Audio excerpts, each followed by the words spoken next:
अगला क्वेश्चन है second number. इसमें कह रहा है कि ABCD एक चतुर्भुज है जिसमें AD बराबर BC है और कोण DAB बराबर कोण CBA है। तो हमें सिद्ध करना है कि त्रिभुज ABD सर्वांगसम है BAC के। देखिए सबसे पहले ABD देखते हैं कहाँ पे है। ABD ये त्रिभुज है, ठीक है। तो इसको छायांकित कर लेते हैं। छायांकित करने से हमें पता रहता है कि हमें इसी त्रिभुज में ही कोण या भुजा ढूंढनी है, ठीक है। तो इसको छायांकित कर लिया हमने। दूसरे त्रिभुज है BAC यानी ये जो त्रिभुज है, ठीक है। इसमें छायांकित कर लेते हैं, इससे आसानी रहता है फिर क्वेश्चन को सॉल्व करने में। छायांकित कर लिया। अब देखिए इसमें हमें ढूंढना है कि दिया क्या क्या है। तो सबसे पहले किस त्रिभुज को हम सर्वांगसम करने जा रहे हैं, ABD और BAC को। तो लिखेंगे त्रिभुज ABD तथा त्रिभुज BAC में। जिस त्रिभुज को हमें सर्वांगसम करना है ना, उसी में हम ढूंढते हैं, ठीक है। तो सबसे पहले यहाँ पे दिया हुआ है, देखिए क्वेश्चन में AD बराबर BC, यानी AD किस त्रिभुज की भुजा है, ABD की, यानी इस त्रिभुज की भुजा है ABD। तो यहाँ पे लिखेंगे AD बराबर BC। BC किस त्रिभुज की भुजा है, इस त्रिभुज दूसरे ABC के, या कह सकते BAC की भुजा है। तो यहाँ पे लिखेंगे ये चीज, ठीक है। ये लिखेंगे दिया हुआ है, यानी दोनों त्रिभुज के जो भुजा होती है वो होनी चाहिए। ये तो पहले त्रिभुज की भुजा इस त्रिभुज की, और ये इस त्रिभुज की भुजा ये है। तो दोनों को हमने लिख दिया। ये कौन सा है, साइड है, भुजा है ना, तो इसके सामने एस लिख देंगे।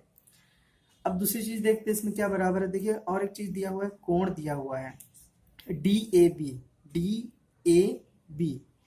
ये किस त्रिभुज की भुजा है, ये ABD त्रिभुज की भुजा है। तो इसको लिख लेते हैं, कोण DAB बराबर कोण CBA। देखिए जो CBA है, CBA ये इस BAC की कोण कह सकते हैं इसमें। तो ये भी दिया हुआ है, तो ये भी दिया हुआ है, ठीक है। जब भी हम लिखेंगे ना, तो दोनों त्रिभुज के कोण या दोनों त्रिभुज की भुजा होनी चाहिए। ये नहीं कि एक ही त्रिभुज की भुजा हमने बराबर दिखा दिया, नहीं है। ये पहले त्रिभुज की कोण होगा तो ये दूसरे का, ये पहले त्रिभुज की भुजा है तो ये दूसरे त्रिभुज की भुजा, इस प्रकार से। अब देखिए यहाँ पे इस BAD में और BAC में ये AB जो है, ये दोनों त्रिभुज के लिए समान हो रहा है भुजा। यानी इस त्रिभुज की बात अगर करते हैं तब भी भुजा AB है, अगर हम इस त्रिभुज की बात करते हैं तब भी AB है। हम लिखेंगे AB बराबर AB, उभयनिष्ठ भुजा, उभयनिष्ठ भुजा, ठीक है। तो ये हो जाएगा। देखिए ये कोण है तो एंगल, ये S है, तो ये क्या हो जाएगा, SAS सर्वांग समता से।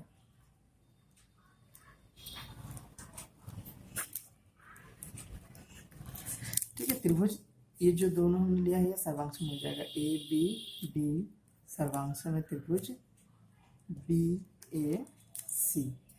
तो अगर ये सर्वांगसम है, ठीक है, ये तो पहला पार्ट हमने सॉल्व कर लिया इसका, ये पहला जो कह रहा था। अब दूसरे की बात करते हैं। दूसरे में हमें क्या दिखाना है कि BD बराबर AC, BD और AC। तो देखिए अभी हमने ये दोनों त्रिभुज सर्वांगसम किया है ना, BAD और BAC। तो ये जो भुजा है ये भी तो इसी दोनों त्रिभुज की भुजा है। तो यहाँ पे लिखेंगे क्योंकि त्रिभुज ABD सर्वांगसम है त्रिभुज BAC के, तो ये जो भुजा है दोनों BD बराबर AC, ठीक है। ये CPCT से हो जाएगा, CPCT। अभी कहा था CPCT क्या होता है, जैसे दो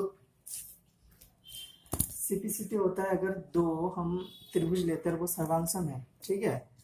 तो उस टाइम क्या हो जाएगा कि उसकी जो प्रत्येक संगत कोण और संगत भुजा होती है वो एक दूसरे के बराबर होते हैं।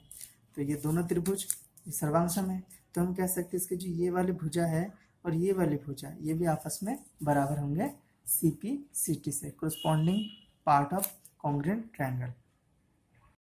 देखिए अब लास्ट में दिखाना है कि कोण ABD यानी ABD यानी ये जो कोण बन रहा है छोटा सा BAC के बराबर है, BAC के इस छोटे कोण के बराबर होना है, BAC के, ठीक है, तो ये दोनों कोण भी किस में आ रहा है, ये जो त्रिभुज हमने सर्वांग के इसी में ही आ रहा है, तो हम लिखेंगे इसी त्रिभुज को पहले सर्वांग, बिल्कुल ऐसे लिखेंगे, देखिए ये सेम चीज लिखेंगे, बस यहाँ पे हम बदल देंगे और CPCT भी ही लिखेंगे। ठीक है, तो ABD लिख लेते हैं यहाँ पे,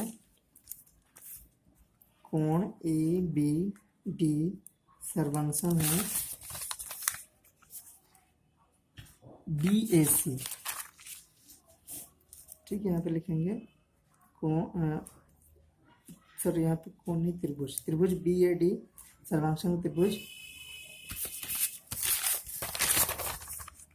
BAC के, ठीक है, तो यहाँ पे जो कोण हमें सिद्ध करना है कि बराबर है वो CPCT से हो जाएगा, ABD और BAC, ABD बराबर BAC, यहाँ पे लिखेंगे CPCT। ठीक है, CPCT से यह सिद्ध हो जाएगा। ठीक, कुछ ज़्यादा कठिन नहीं है इसमें, अगर दोनों त्रिभुज हम सर्वांग दिखा देते हैं तो उसके प्रत्येक संगत कोण संगत भुजा बराबर हो जाते हैं और CPCT लिख देते हैं। ये जो दोनों कोण है ना, ये दोनों कोण उसी त्रिभुज के कोण है जो हमने अभी सर्वांग किया है, तो इसलिए हम इसको लिख सकते हैं। फिर से एक बार बता देते हैं, देखिए ABD है, ABD यानी ये जो छोटा सा कोण बन रहा है, और BAC ये छोटा सा कोण बन रहा है। ये दोनों कोण देखिए, ये जो कोण है ये किसके, BAC त्रिभुज के हैं, और ये जो छोटा सा कोण बन रहा था ये BAD के है। तो ये दो त्रिभुज अभी हमने सर्वांग करके दिखाया, तो हम लिख सकते हैं CPCT से ये दोनों बराबर है।